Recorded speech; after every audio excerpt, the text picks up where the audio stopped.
Hey, folks, coming up on Roland Unfiltered for Wednesday, December 5th, 2018, broadcasting live from the Poynter Center for Media Studies in St. Petersburg, Florida. George Herbert Walker Bush, the 44th President of the United States, is on his way back home to Texas after a moving ceremony at the Washington National Cathedral, attended by all former living presidents. We'll talk to the president of Hampton University, where Bush spoke in 1991. Meanwhile, the Republicans are doing their best to undermine the results of the November elections in Michigan, Florida, Wisconsin, and North Carolina.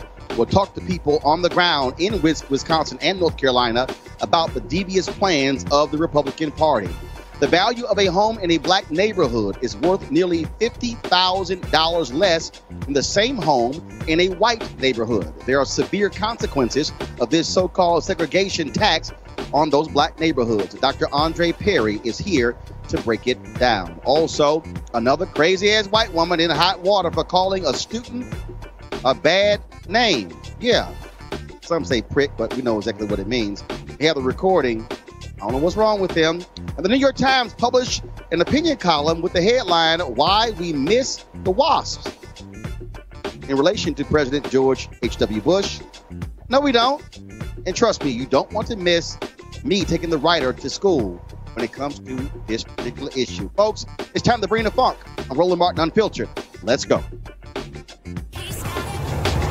Whatever the miss, he's on it. Whatever it is, he's got the scoop, the fact, the find. And when it breaks, he's right on time and it's rolling. Best believe he's knowing. Putting it down from sports to news to politics. With entertainment just for kicks, he's rolling. It's on go, roll, y'all. It's Roland Martin, yeah. Rolling with Roland now. He's funky, he's fresh, he's real, the best, you know he's Roland Martin now.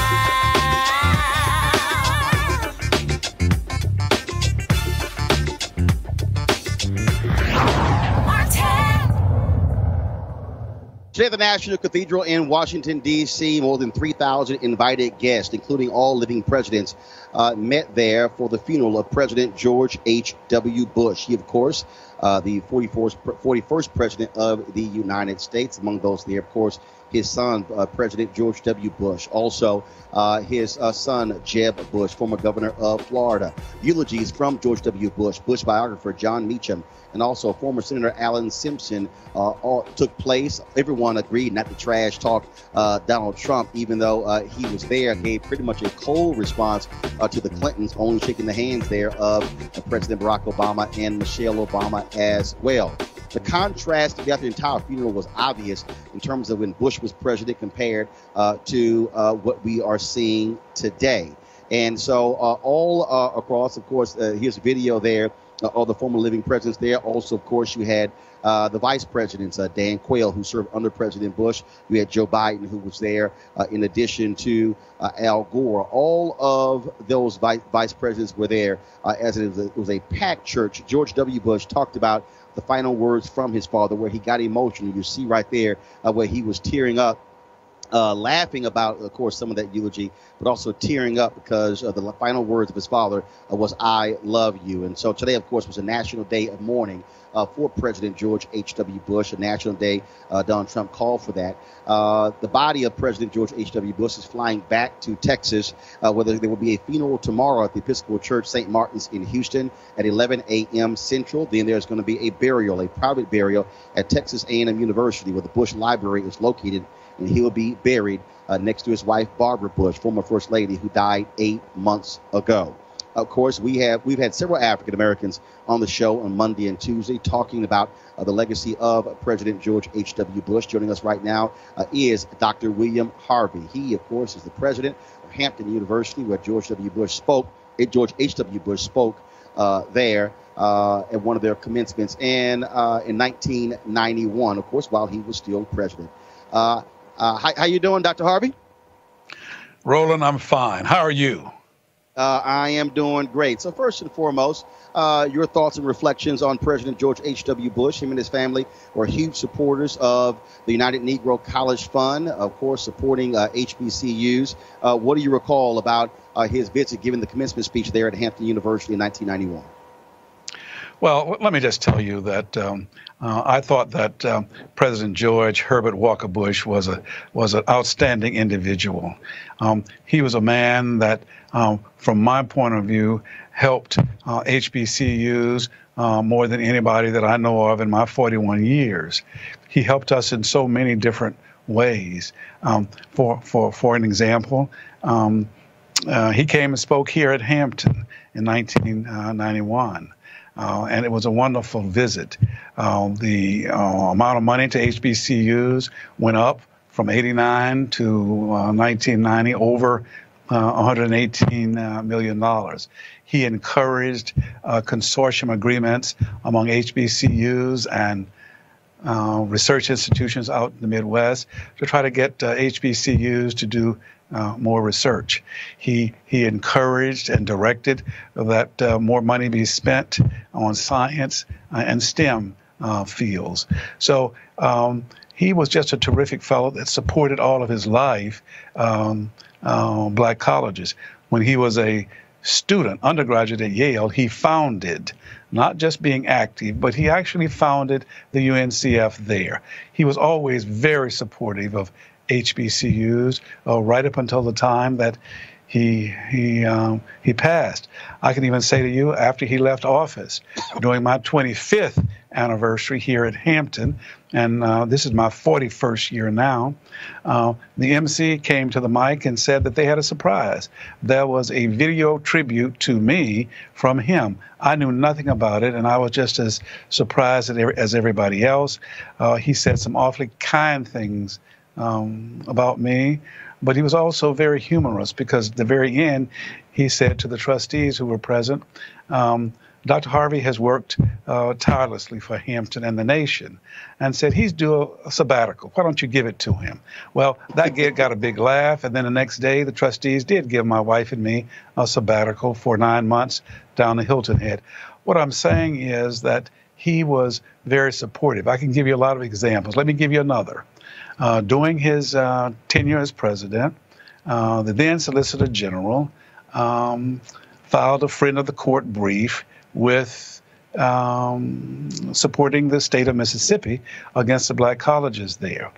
When I found out about that, because I was on the president's advisory board of HBCUs, I sent a note to the chief of staff saying that I'd like to see the president, and he agreed. And I asked the two other presidents to go with me, including Jim Cheek at Howard, and he allowed us to come in to see him. So I said to him that, Mr. President, I know of your support for black colleges, and I was a little surprised that your administration has filed a friend of the court brief for the state of Mississippi. And he says, well, Bill, I don't think that that's true. And he said, in anticipation of your visit, I asked John Sununu, who was there as his chief of staff, and he says, John, is that right? So Mr. Sununu gave him a piece of paper that he let me see where he said that wasn't correct. So he looked at me and said, Bill, I just don't think that that's true. I said, Mr. President, with all due respect, it is true. Well, he got a little upset, and he said, Boynton, he was talking to C. Boynton Gray at the time. He said, find out what the story is and get back to me.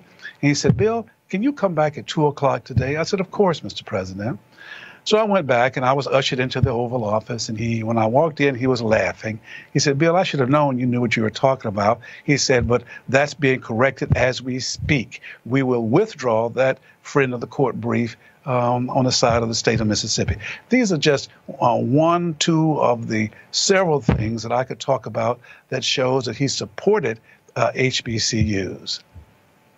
Well, we certainly appreciate having you on the show to offer that perspective. And here's the deal: I've had some. I'm looking at some of our comments here on Facebook and Periscope, and in YouTube, and people are commenting right now. And let me be clear: I had like one guy, I guess, Ron Ortiz, said, "Who cares about this guy?" The reality is, this is a former president of the United States. Our job is to cover those things that are good, those things that are bad, those things that are indifferent. That's exactly what we do as well. And so it's important for us as a show that speaks to African Americans that talks about George H.W. Bush's legacy as it relates to African Americans, whether it's we had Louis Sullivan on the show, Armstrong Williams on the show, Fred McClure yesterday.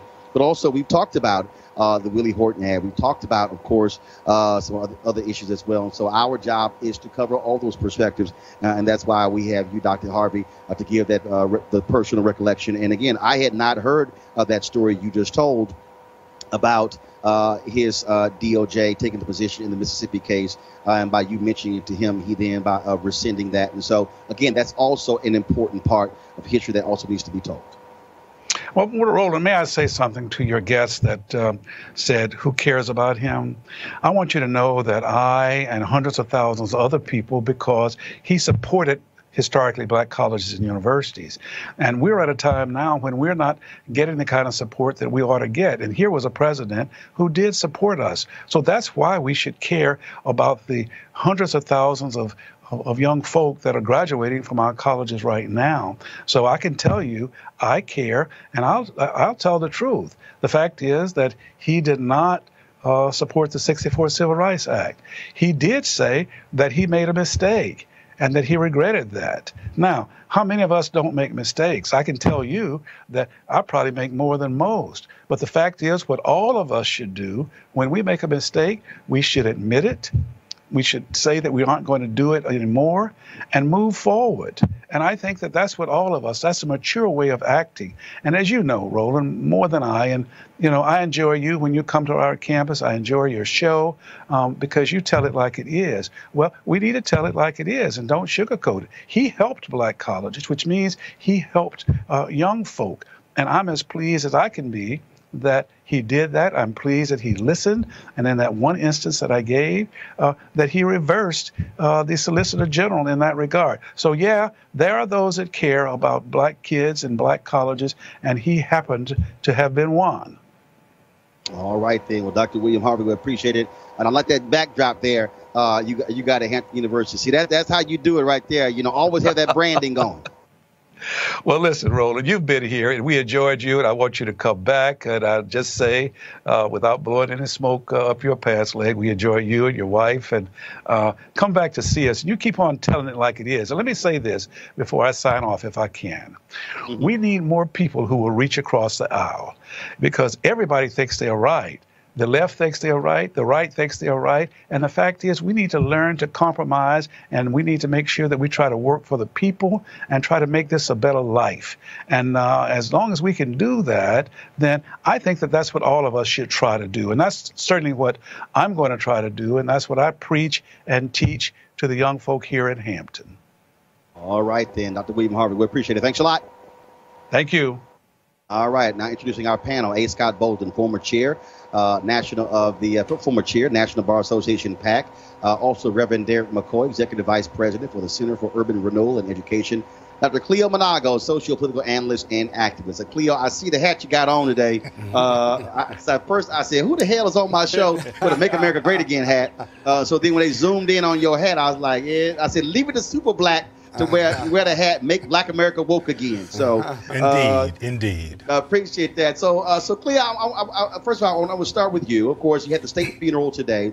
And you had, of course, all the former living presidents there. But it was real clear that it was nice of the Bushes to invite Donald Trump, even though he trashed the family on numerous occasions. But it really was listening to the eulogies, listening to the folks, the kind of contrast that was there between the 41st and the guy who's there now. Well, it must have been amazing. It must have been a very nuanced experience. And it should be, frankly, when we're talking about President Bush, because he was nuanced. I mean, we just heard all this praise about how wonderful he was. And I remember Willie Horton, and I remember Keith Jackson, and I remember Clarence Thomas. But I was a tyke at the time. You know, I was a young child, and maybe my memory. Yeah, okay. And maybe my memory just doesn't grasp all of the wonderfulness that he embodied. But it's interesting that he supports the HBCUs. I didn't know that as well as I've been hearing it for the past few days. But also some of the HBCUs really make sure that they do what they can do to get funding. And sometimes what they do to get funding is not necessarily fully affirming of black people on a cultural basis. Reverend McCoy. Quite honestly, when I looked at the eulogy, I thought it was a tremendous thing. I looked at his son, who gave the eulogy to a man who was his dad, and then looked at the legacy of then his brother and the other people that were around him in the family. My take was I get the HBCU side. I think Dr. Harvey did a tremendous job helping us understand some of that history. We all know there's probably tethered history throughout in terms of his life and what he did. But if we don't look at this like it is, meaning this is a man's funeral, who has gone through his entire life, what can we learn from his experiences? I think the former president, George Bush, who then eulogized his dad, told us a lot. He told us about a young man who looked at his dad as a mentor, who looked at his dad as a father who was there consistently, who had a wife who he really cherished and honored. There was a lot of lessons learned. And I looked at it, too. I said, you know what? Wouldn't it be great if young black men and women could look at that and say, man, that's something to look to as a model that we could look at in our own family lives, just in terms of, you know, you can't look at everything that they did, but you can look at it and say, man, what a unit that he did and what a unit that he was and how he taught his family. And so I looked at it, I just took it as a lesson as a dad myself and said, wow, that's quite a legacy he's leaving. Yeah. Scott Bolden. Roland, he was an incredible human being vis-a-vis public service. And despite our disagreement with a number of his policies, the reality is the most powerful part of this funeral was how we compare George W. Bush or George Herbert Washington Bush to our current president. You didn't have to trash Trump at this funeral in order to understand the dichotomy and the comparative that all of us were seeing and feeling. Whether you like Bush or not, when he led on the international stage, he was an expert. On the domestic stage, he had his challenges. But the reality is that with Trump on the front row, speaking to the Obamas, which I was concerned whether they would respond one way or the other, and not speaking to the Clintons on the far end and where each of them were placed. I got to tell you, the organizers had some challenges. But Donald Trump drives that negative narrative. And it was just, in my opinion, out of place for him to be there because he represents so much that's different and the opposite than what George Bush, the deceased, former president, represented to all of us. That's human decency, whether you agreed with all of his politics or not. Well, again, the Bush family chose to invite him there. Yep, I know. I got you. I got you. About being He's the president, right? So, absolutely. And look, the current president can learn something from him, perhaps. He ain't interested. And something from that thing. Yeah, but it was odd for him to be there because he had attacked every other president. Absolutely, but you got to give him an opportunity to learn. The most operative word there is perhaps. It was odd because he had attacked every other president in the front row, not just politically or policy-wise, but personal attacks. Well, has no place for it. Well, here's the deal. Bottom line there. You hope he learns something through osmosis. I doubt osmosis. But again, the Bush family will put their patriarch to rest tomorrow. Again, Texas A&M University at 6 p.m. And so the National Day of Mourning, of course, ends tonight. Let's go to our next story, folks. The Republican Party, not just Donald Trump, is just plain trying and succeeding in ignoring election results and the will of the people. First, with voter suppression, then rejecting registrations as well as ballots. And if they lose, trying to reverse the outcome of elections with legislation. Case in point right now, what is happening in Florida, delaying the implementation of Prop 4. Of course, that was the law that was passed that gave the voting rights to the formerly incarcerated 1.4 million people, Desmond Meade, and he, of course, fought for that for 10 years, and now they're trying to delay it. In Michigan, Republicans who control the legislature are poised to give themselves the authority to stand up for the GOP, really backing laws if they think the incoming Democratic governor and attorney general are not adequately defending the state's interests. In North Carolina, trying to rush certification of an election before their election fraud is fully exposed. In Wisconsin, where last night the legislature cut the power of the incoming Democratic governor and attorney general. Talk about absolutely crazy. Joining us right now is Wisconsin State Democratic Senator Lena Taylor, one of two black senators in Wisconsin. Senator Taylor, glad to have you back. First of all, on Roland Martin Unfiltered, we talked to you, of course, when I had News One Now and yes. 1. And talk about just absolutely crazy what is happening there. You were up all night watching the will of the voters being grossly overturned by Republicans in Wisconsin. Exactly. Roland, first of all, thank you for having me. It's such a pleasure to be with you again. It's always good. I love watching you. I love hearing you. I love seeing you on Facebook. But yes, what happened yesterday was just completely an assault on democracy. It was a power grab, as many people will say, but they were democracy gangsters. That's what they were. And they literally tried to silence the people. They did, very candidly, strip the governor, strip the attorney general of powers and give it to the legislature. And it really is a separation of powers issue from my perspective. And it is also blatant retaliation for the southeastern portion of Wisconsin that said, we've had enough is enough, and we need a new direction. Well, and not only that, again, Republicans in North Carolina did this, and I kept telling people, national media, pay attention. Other states are watching, and that's exactly what is happening in Wisconsin because they are angry that they lost at the ballot box. Exactly.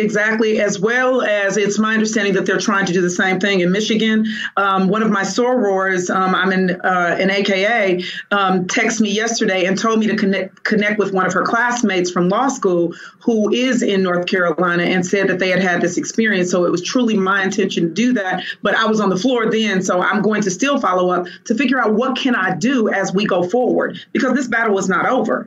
I mean, they've definitely done some things that will have to be challenged in the court, but part of my concern is they've also stacked the courts, both in Milwaukee County, other places in the state. I mean, we have our top cop that's just been assigned to the court by the governor, who is riding in the back, and a co-conspirator to this nonsense, and has agreed to sign such legislation. And it clearly shows that they're connected to their donors. They're connected to interests of everybody else other than the people. So, yes, it's happened in the places you've said, but it's also happening in Michigan. And we need to make that connection. I wish I had paid attention to that. I think I didn't realize that we were going to, take back the gubernatorial seat. I'm glad that we did. I didn't realize that we were going to take back the AG seat, but I'm glad that we did. And because people came out and early voted, they want to silence people's ability to early vote. And in particular, they want to make it where they shrunk, where we can only early vote for 2 weeks. So last question hours for a day. you. Obviously, we saw the recall of Governor Scott Walker, which he beat back. These Republicans in the legislature, does it allow for a recall of any of them? Can voters demand that or push for that? Because I'm quite sure Wisconsin voters are not happy seeing what they're doing right now, especially based upon the protests we've seen. That is correct. Wisconsin voters were there. They locked the people out of their house. They were there saying, this is our house. They also wanted to lock them out of the gallery. They locked them out of the committee, and then they wanted to lock them out of the gallery. Yesterday, we had a push back on that, and we got it the way that so that people could be there. So I do believe that people want to push back. A recall is possible of individuals who have at least been in office 1 year after their election, and people should pay attention. This is Robin Vos, the Speaker in the Assembly, and the Majority Leader, Scott Fitzgerald, trying to flex and to suggest that they are going to govern, and trying to push back on Evers to say that he does not have the strength and he is not going to be a good governor, and trying to handcuff him so that he cannot do the work that he ran on and that the people said that they wanted, and the reforms that they said they wanted. So I believe that the people will continue this process. They were there outside the door. People were there till one guy was there till we finished. There were 2 individuals in the gallery there until we finished. There were people in the hall. So I do believe, yes, Roland. And if people want to help, people in Wisconsin to do that, please do. We need that help. All right, Senator Taylor, we surely appreciate it. Thank you so very much, and keep up the fight. Thank you so much, and we will. All right, thank you. Folks, in North Carolina, we've been covering the absentee ballot fraud allegedly conducted by GOP operatives. New documents show they were offering money for unsealed absentee ballots, ballots that could be later filled in with votes for Republican candidates for Congress and sheriff. The man at the center of the alleged election fraud is Leslie McCrae Dowles, and he may have been doing this for years. The Charlotte Observer newspaper, in an editorial, called for a new election. A North Carolina political science professor began looking into these absentee ballots right after the State Election Commission refused to certify the results. There were allegations of election fraud. That professor is Dr. J. Michael Blitzer, professor of politics and history at, is it Catawba College? It's Catawba College, yes. Guys, I want to make sure I pronounce it right. And he joins us right now on Roland Martin Unfiltered. First and foremost, what was the spark for you to start looking into these weird ballots coming out in this particular race? Well, you're right. Last Tuesday, when the State Board of Elections chose not to certify the 9th, that was an immediate signal. The vice chair at the time came out and said there are improprieties in the area that I come from. He is from that area of Bladen and Robeson County, Cumberland County. And so I decided to start looking at the data to see, okay, we've got the election results. We know how people voted in terms of election day, early voting, and also absentee by mail. And I looked at the absentee by mail for all of the counties, and there are 8 counties within the district. 7 of them went for the Democratic candidate, Dan McCready. Only 1 went for the Republican, Mark Harris, by a 61 to 39% split, and that was Bladen County.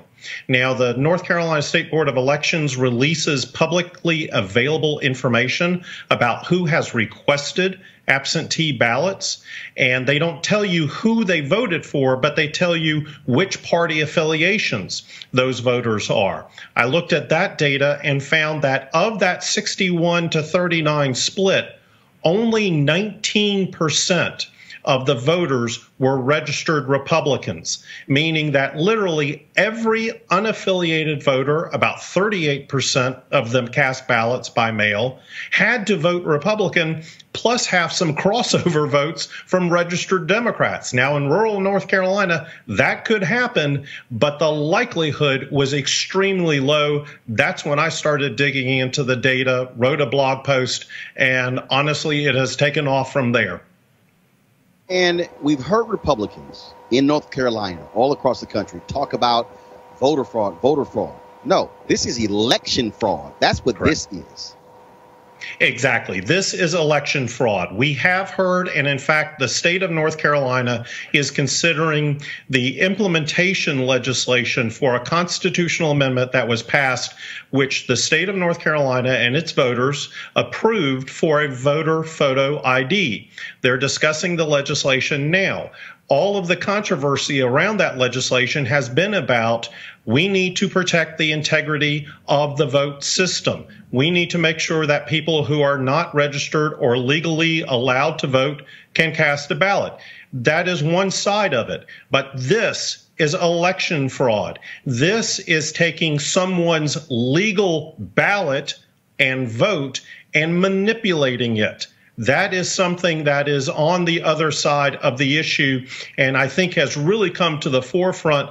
Yes, voter fraud is very rare. It is minuscule in terms of the issues, but to have this kind of systemic and what appears to be long-term election fraud process going on in these counties is something to be concerned about. And now we're hearing about who this guy was and how he had been doing this in numerous elections. I mean, so essentially what you had is a clear, defined operation going. Professor, here's what I want to know. Where are all the righteously indignant Republicans now? Because, they made lots of noise. And I've said this nationally. Where is Paul Ryan, Speaker of the House? He was complaining about election results in California, but he says nothing about what's happening in North Carolina. Mitch McConnell is saying nothing. What is Tom Tillis saying, the senator from there? What is Barr saying, the senator from there? What is the former governor saying? It's amazing how all of a sudden they're quiet when it comes to voter fraud, election fraud involving Republicans in North Carolina. I'm an independent analyst, so I will defer to partisanship in terms of presenting it in such a way. Are any of them speaking out? I have not heard any commentary from some of the elected major Republican officials. We have had the state GOP executive director send out a conference call earlier this week claiming that Democrats were attempting to steal this election.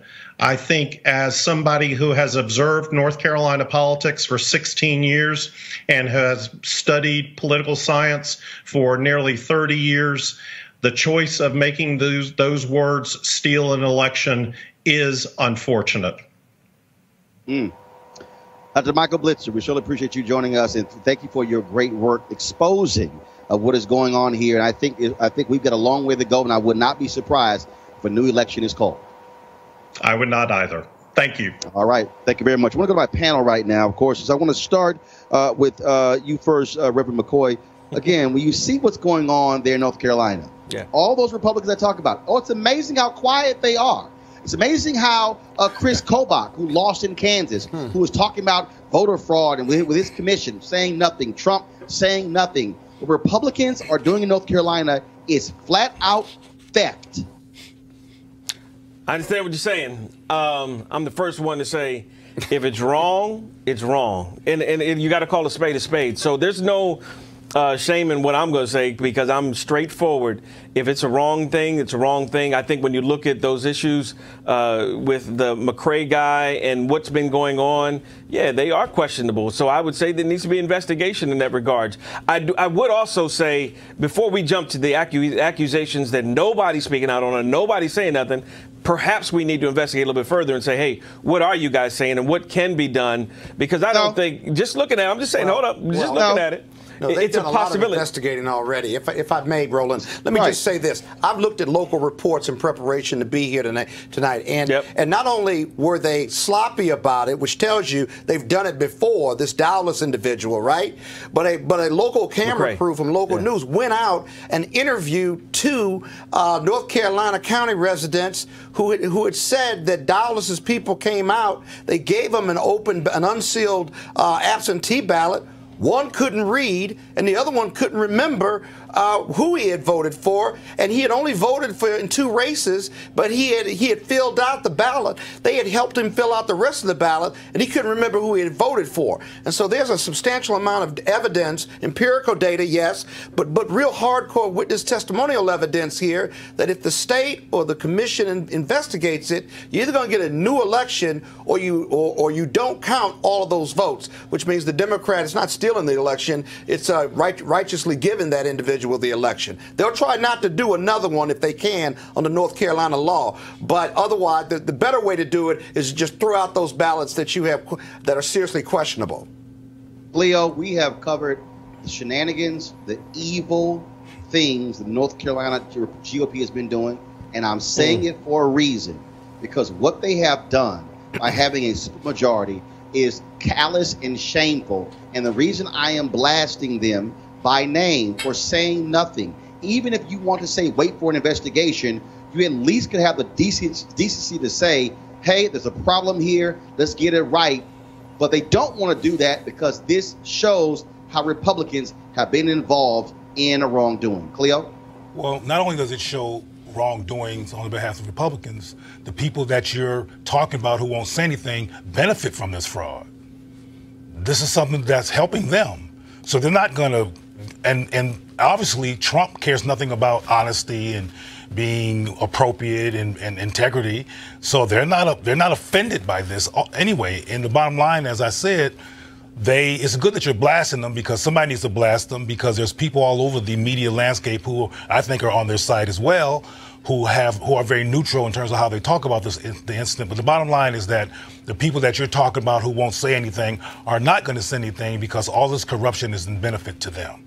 And let's talk about not saying anything. Let's look at Prop 4 in Florida. Of course, that was a law that was passed by the voters that will restore the voting rights to the formerly incarcerated. It passed by a huge margin on November 6th. But guess what?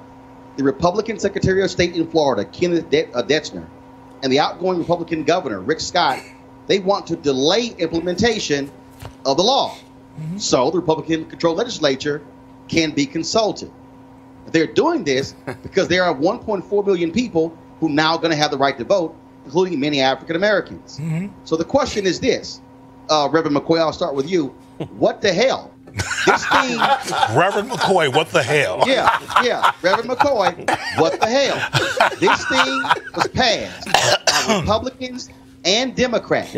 It was to change the state constitution. The point of this referendum is to take it out of the hands of the Republican legislature, where they have a supermajority. So now all of a sudden, let's consult the legislature. Again, this is ignoring the will of the people. I agree. It's one of those things. Every situation you put, whether it's Wisconsin, North Carolina, Florida, that you've talked about today, all of those are real serious issues that I think need to be addressed. So I'm not backing down. There's one key thing that's consistent. There's one key word. And you're going to say Republicans. Now, Michigan, Florida, Wisconsin, North Carolina. Right. The GOP. Right. But the GOP is not monolithic, so there are people in the GOP that I think are very concerned about the issue. The point that people were able, right? They're not in the Florida legislature where they're trying to legalize voter suppression. Well, they helped pass the bill. I mean, they actually helped understand that people that were incarcerated now have their rights restored to be able to put it in there. What are you consulting the Republican state Senate for in Florida? What do they have to consult about? Whether there's 1.4 million, we're going to let them vote or not? Or can we do something before the Democrats take over? This is legalized voter suppression by the Republicans. It makes no sense. And I'm going to tell you, Roland, in North Carolina, 2 district attorneys in Baden County and the neighboring county, right, are both investigating this. And if they make an arrest, I think it'll send a message, not just in not in North Carolina, but elsewhere, that whether you're Democrat or Republican, that district attorneys are certainly going to be investigating and prosecuting real voter suppression here. Well, we got to have integrity in our judicial system as well as our election system. And when those guys investigate, and if our election system is wrong, and if it's fraudulent, it needs to be eliminated. And we need but see what let them do it. Let them do it. What concerns me? Okay. Everybody stop. All right, everybody. You mean everybody? Everybody. Oh, he's from Texas. He's from Texas. Everybody stop. Fake it like he's from D.C. for But I do want to say something about this, though. Hold on, Cleo, you're going to say something, but here's the thing. 10 years. 10 years, Desmond Meade worked to get this on the ballot. Yep. I'm in Florida right now, in St. Petersburg, Florida. For 10 years. Yep. It passed. It needed to get 60% of the votes in the state. Not a majority, right. 60%. It exceeded 65%. The point of changing the state constitution is to take it out of the hands of the legislature. So, Cleo, I'm just confused. What the hell is there to consult the Republican legislature for? No, the voters have decided. Well, at the risk of being extremely redundant in terms of what I say on the show all the time, there you go again being logical and breaking things down based on material facts. But these resistant people don't care nothing about all of that. They don't care. And getting back to, well, I want to just say to you, Reverend, that a perpetual disingenuousness that I keep seeing is with black Republicans saying, well, I disagree. But it's like nothing but lip service. Well, you said that you disagree with the corruption. You disagree with the... I don't want to see corruption. Do you? Well, you said you just a moment ago you just said you disagree with something. Meaning I disagree with fraudulent activity. Exactly. And I'm saying that what I hear is people, similar to what you just did, disagreeing, but doing nothing beyond the verbal announcement of disagreement. The Republican Party that's the assumption. It's difficult to swallow. But see, that's the assumption sometimes. We like to assume that just because somebody verbalizes something, they do nothing afterwards. I disagree on that issue because so what have you done about the voter suppression in Florida or Milwaukee or North Carolina? Or what are you going to do? Tell us. There we go. Well, what have you done? What are you going to do or what you have done? Because you're still a Republican. Let him answer. He just did. He laughed. Right, because I'm hearing both of these guys on both sides ready to eat me alive on my answer because I got listen, Give your right answer. after what's that? Go ahead, give your answer. No, I'm just saying right afterwards, it's very simple to take an action forward, even from tonight, and say, you know what? Let me call a couple people. Let me try to begin to reach out. Let me begin to do some stuff that may help to push this along because I disagree with some of the activity. Now, on some of the points, there's some back end stuff that is being worked to make sure that some of these things do not happen. So, hold on. I'm sorry. What we talking about? I'm not. What we talking about? Hold on. No. I don't speak in general. Right. When you say on the back end, that's some stuff working on so the stuff don't happen. Yeah. What stuff? No, I believe there are a constituency of people. Belief? Let me answer. So finish your thought, please. Go ahead. No, we got another topic, but go ahead. Because obviously this is not a winnable issue. Because I'm sitting here almost with you guys saying, yeah, I agree. The fraudulent activity should be done. In North Carolina, it's not right. Understanding a little bit about Mark Harris, understanding about our constituency and network within that state of North Carolina in particular. Stop. Yes, sir. Stop. We done with North Carolina. I'm talking about Proposition 4 in Florida. All right, there you go. Well, he brought up North Carolina again. So in Proposition 4 in North Carolina, it should be implemented, period. What I don't understand about black Republicans is you have a Republican Party that endorses fewer people voting, engages in legal voter suppression, and you continue to be a part of that organization, whether you black, white, yellow, or brown. How do you all engage and embrace this myth of somehow they give you as a black person political power when they do nothing but have policies against black America? Hey, hold up, stop. First of all, y'all I recommend you starting another party, being independent, or come join us. Come join us. Stop. You're getting off topic. Hold up. You're getting off topic. I'm going to answer that question. I'm going to answer that question before I go on. The same way, Scott, black Democrats continue to be political sharecroppers, the Democratic Party, not hold the Democratic Party accountable when it comes to making sure we're getting our fair share of jobs. You're not alone. I'm not done. I am not done. The same way black Democrats don't say jack in jamming up Nancy Pelosi when it comes to employing black people on Capitol Hill and Chuck Schumer on the Senate side. The same way black Democrats don't kick the ass of Democrats when it comes to making sure proper dollars are going to black consultants, black posters, black event planners, black caterers, and black folks that way. But when you say that, that makes neither one better. You're not making the argument better. The reality is black Democrats and black Republicans should be standing up for black people in both parties. Now, here's a word from one of our sponsors. Hey, guys, I want you to write this website down. That is marijuanastock.org. That's marijuanastock.org. Now, I'm going to tell you why. As we transition into the holiday season, this is the time when we start thinking about giving and sharing.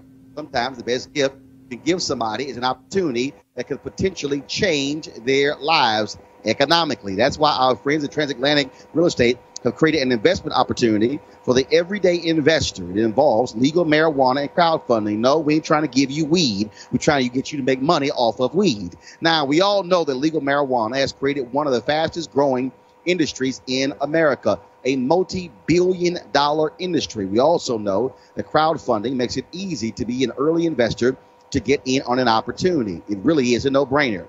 But it gets even better. Transatlantic Real Estate is different, and they have a business model that is simple to understand. They buy land that supports marijuana grow operations and lease it to licensed, high-paying tenants. Now, did you hear that? You are investing in the landlord of a licensed marijuana farm in a high-growth market. And for a limited time, you can invest as little as $300 up to $10,000 before the company goes public. Now, here's some more good news. They recently extended the offer, which means you still have time if you take action now. Now, keep in mind, you must complete and confirm your application to participate. So be sure to complete the process. Now, look, don't spend all your money over the holidays and end up with empty pockets and buying stuff that you're not going to be able to use a year from now. Instead, get a return on your investment. You can also consider making an investment for someone special. Now, how's that for a holiday gift? Yes, you're welcome. To get started, go to marijuanastock.org. That's marijuanastock.org to get in the game right now. All right, folks, we talk about investing. And, of course, for Americans, one of the greatest investments to build wealth has been home ownership. But there's been a segregation tax. Black folks know this very well. And, of course, and that's what social scientists call the undervaluation of homes in black neighborhoods. Now, on average, the same home in a white neighborhood is worth nearly $50,000 more than the same home in a black neighborhood. Overall, that's $156 billion in lost value for black homeowners.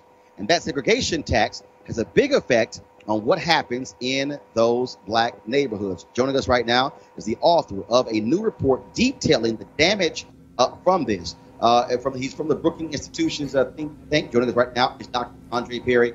Back to Roland Martin Unfiltered. Now, Andre, of course, we've heard about this in so many other areas, but to see these numbers and see what that means is stunning for some people, because you talk about wealth. Again, Americans have been able to improve wealth, home ownership, taking that money, reinvesting it, passing that money down through inheritance to their children.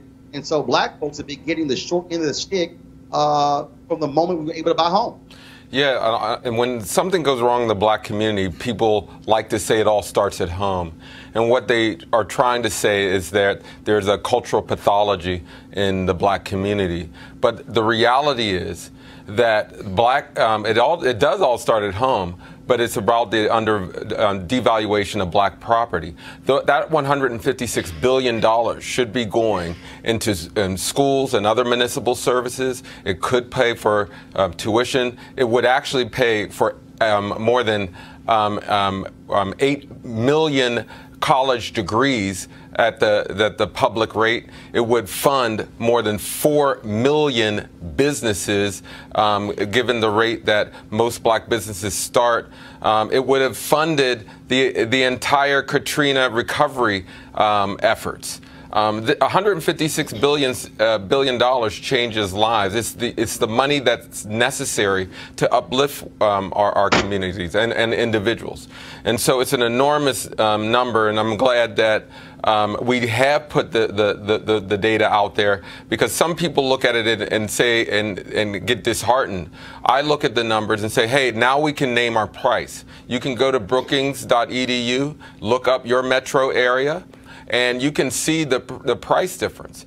And because what's also encouraging, we know our homes are actually worth more than what they are priced, meaning that we should be investing more in our community. We should start businesses in our communities. We should take risk and improve our homes. The price is inaccurate, and this comes after very rigorous data. If you look at the report, we control for everything from crime, housing structures. We control for walkability, transportation, all the major neighborhood and housing structure variables. And what we find is that the devaluation, and it's an enormous number. And again, we're talking real money. We're talking, but people have to understand, again, by lower valuation, when you turn around and sell it, that means somebody's actually buying the house cheaper than it really should be. And then that keeps you from being able to take that additional money and then save it, invest it, or buy another home that has a higher value. So again, imagine this happening 2 or 3 times, then over generationally as well. That means that black folks who have been owning homes from the 20s, the 30s, 40s, 50s, 60s, 70s, 80s, 90s, now all of a sudden in the 21st century, we've been... You know, I also want to emphasize that we've been criticizing black folk for not striving, not doing enough. But this shows that black Americans are actually striving for the American dream, that we're actually doing everything we're told, but we're taxed for doing so. And it's debilitating our communities. I mean, these are current numbers. This is not numbers in which I'm bringing from a cumulative amount of sum over years. This is what's going on now. Our homes should be worth more. Yeah, but Doctor, if I may, Roland, I got a quick question. I understand the devaluation and the undervaluation, right? But what I don't understand is it money that I can't see because I never receive it? So if I live in a $100,000 house and it's really valued at $50,000 and it's redlined, it's got all these other things, how can I miss what I can't measure because it never evaluated up until its proper number? Well, one thing great about researching this report, now we can see. Before we've known that this is happening. So how do I go get it back then? No, or can I? You can, and know that once you see what you're worth, then it becomes about communities animating what's going on inside their community to project that their homes should be worth more. And so some of it is on us to say, hey, our homes are worth more. Let's put maybe it might be as simple as a fresh coat of paint. It might be, let's start a business in the community. Right. But the more we do to show that our homes are worth more, the greater the likelihood others will invest, and folks in the community will invest in themselves.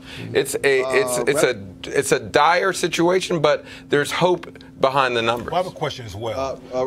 Cleo, Reverend McCoy, then we're going on. Cleo, go ahead with your question.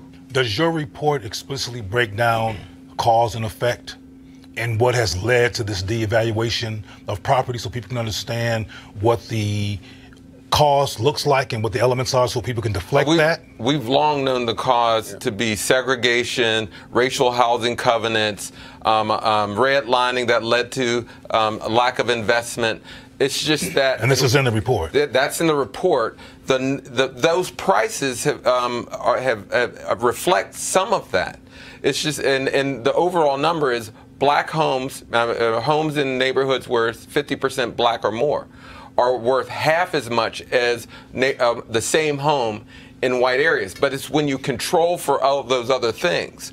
We also see that the price is lower than what it should be. Right. And so, yes, crime matters, education matters, all these things matter. But the concentration of blackness is lowering the price even further. It's almost as if people are saying, oh, there's 4 times more crime going on in that neighborhood. The homes are worse than what they should be, or what they are. The transportation hubs are worse than what they are. There's this projection of negativity that's lowering values more than what they should be. So what happens if that black family moves to a white neighborhood? Does that devaluation follow them? No, well, we looked at the concentration of blackness. So as long the whiter the community, the more you're coming close to market value rates. Right. And so it's the concentration of blackness matters. Reverend McCoy, final question. Yeah, from a quick one. From a policy standpoint, what can we do to improve that? Because I was participating in a town hall not too long ago in Chicago, and some of the representatives there didn't even understand it, because we looked at the valuation of property there and in the west side and what it was right around the corner, and it was very different. You know, a lot of the regulations that that occurred under the Obama administration have been eroded, and they were not perfect. What is clear, we do need race-based regulations. And some have argued we deserve reparations based on these numbers. Yeah. However, it is clear that there needs to be race-based policies that address the housing market, the real estate agents, appraisals, which are some of the most loose standards, and you get a variability there, and lending. All those things are have so much subjectivity in it that it negatively impacts black folk all across the board. All the time. All right. Yeah. Doc, we certainly appreciate it, man. Thank you so very much. We'll definitely have you back on the show. You're welcome. All right, then. Okay, folks. Now, I got to now look. Y'all know I'm really trying. I'm really trying not to have to sit here and keep calling out these crazy white folks in media. But they keep getting on my damn nerves. All right, so check this out. The New York Times columnist, opinion columnist, Ross Douthat. That's how it's pronounced, Jay? That's his name? Whatever. His name is Ross, okay? He's a conservative. Y'all, he wrote this column called Why We Miss the Wasps. Okay, now it was dealing with the death of President George H.W. Bush. Now here's an excerpt from his column. The nostalgia flowing since the passing of George H.W. Bush has many wellsprings.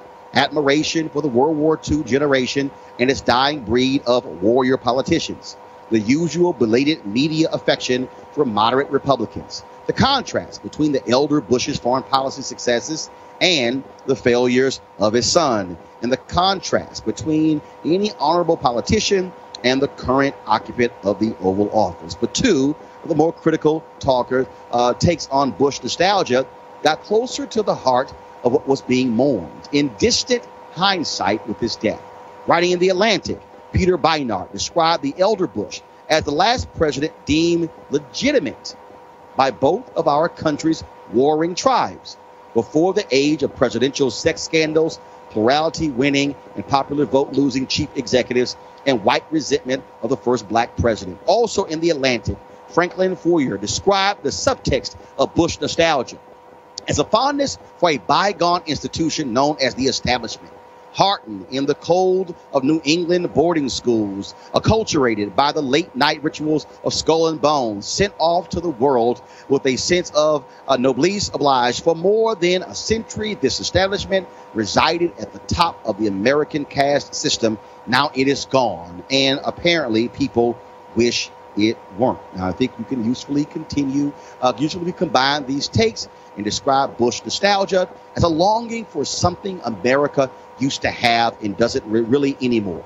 A ruling class that was widely, not universally, but more widely than today, deemed legitimate, and that inspired various kinds of trust, intergenerational, institutional, conspicuously absent in our society today. Put simply, Americans miss Bush because we miss the Wasps, because we feel at some level that they're more meritocratic and diverse and secular successors. Ooh, I love this. rule us neither as wisely nor as well. Let me unpack that. So what essentially he is trying to lay out is that you had white Anglo-Saxon Protestants like President George H.W. Bush, who ruled in a different way than those who followed him, including his son, including Bill Clinton, including Barack Obama, including Donald Trump. And when he says that we're longing for this, the issue that I have with this is that Ross was tweeting and he tried to say that, well, no, what I really meant by that is the service of these WASPs in terms of their commitment to public service. Well, here's why that is such a trash and trifling analysis by Ross. Because I can show you people like Frederick Douglass who gave service to America. I can show you people like Sojourner Truth who gave service to America. Ralph Bunche, the first African-American to win the Nobel Peace Prize, gave service to America. I can show you the countless men and women, A. Philip Randolph, who led the first labor union of the Pullman Porters, who gave service to America. You don't have to give service to America by being a white Anglo-Saxon Protestant. See, what Ross also seems to somehow ignore is that America was created for white folks like President George H.W. Bush. That is, white landowners. See, it really wasn't even made for broke-ass white people. It really was for white landowners. Those were the people who were supposed to also vote in this country. And see, America likes those type of people because America was built on the basis of white supremacy. And so essentially what Ross is saying is that we long for the days of white supremacy, long for the days of when you have individuals who were educated in boarding schools and then, of course, educated at the elite institutions of Yale and Harvard and Columbia and Princeton, all the Ivy League schools. And I dare say, no, Ross, there are many other Americans who have given their lives of service to this country who didn't go to Yale but who went to Howard, who didn't go to Princeton but who went to Spelman, who didn't go to the boarding schools, who went to public schools, individuals who understand also what it means to be American. So no, Ross, we don't long for the days of WASP running America. We actually long for the days of when individuals who live in real America, America who's actually had to deal with something, folks who didn't get hooked up as a result of their white privilege, folks who also did not use their white privilege to get their children in schools that they didn't have the grades to get into. Even George W. Bush admitted so in 2004 when I was one of the 4 journalists who questioned him at the Uni Journalists of Color Convention in Washington, D.C. And the problem that I really have with that piece is the New York Times is run by a black man, Dean Beckett. So how does America long for the day when WASP ran the country when the first time in history a black man is your boss at the New York Times? Not a black man saying, yes, boss, but a black man said, yes, I am the boss. See, the real issue, and I keep telling y'all, and at some point y'all gonna realize this, is that the problem that we have, white folks are fearful of the future.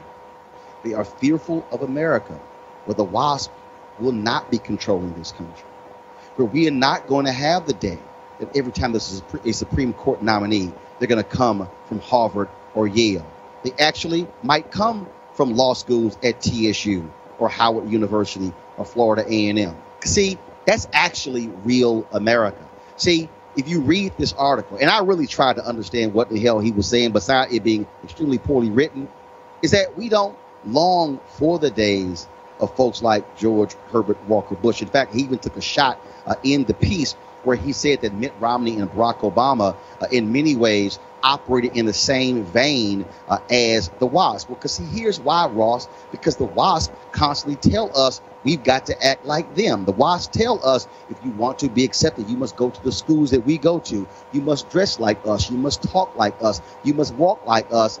That's also perpetuating white supremacy, Ross. That's what you don't seem to quite understand. So no, I don't long for the days of WASP running America. In fact, I long for the days when we have people who come from other places who don't get us into wars we should not be in, with people who are brown because they somehow want to control their oil or somehow want to control their natural resources. See, that's actually the history of the WASP. The WASP also are the ones who ran Native Americans off of their land and decimated their history and decimated their people. See, that's also a history I don't quite long for. And it's also the WASP who also denied black folks opportunities after during the period of Jim Crow and after slavery. That to me is also the days I don't long for. I don't long for the days of Dred Scott. I don't long for the days of Plessy versus Ferguson. I don't long for the days when Heman Sweat had to sue the University of Texas and they created a black law school now as called Texas Southern University because they couldn't get to the University of Texas. I don't long for the days when black folks had to be led